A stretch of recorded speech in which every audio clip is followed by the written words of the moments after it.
80% સ્ત્રીઓને આજકાલ hormonal imbalance થવાને કારણે કાયમ ઇન્ફ્લેમેશન એટલે કે સોજા, ગુજરાતી ભાષામાં સોજા, વોટર રિટેન્શન એ હોય જ છે.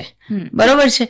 અને એ સિચ્યુએશનમાં શું થાય છે કે તમે ગમે એટલું ડાયટ કરો, ઓછું ખાઓ કે કેલરી ઓછી લો અથવા તમે એક્સરસાઇઝ કરો તો પણ વજન ઘટતું જ નથી. તો એમાં છે ને પેલા 10 દિવસ છે ને તે આ એન્ટી ઇન્ફ્લેમેટરી ફાસ્ટિંગ કરવાનું. એમાં પહેલો દિવસ ખાલી જીરા, ધાણા અને વરિયાળીના પાણી પર જ રહેવાનું.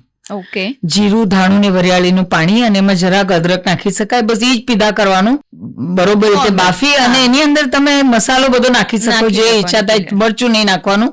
ટમેટા, લીંબુ, ટમેટા, આંબલી અને ફર્મેન્ટેડ આ ચીજોથી ઇન્ફ્લેમેશન વધે છે. એ સદંતર 6 મહિના સુધી બંધ જ કરી દેવાનું આપણે.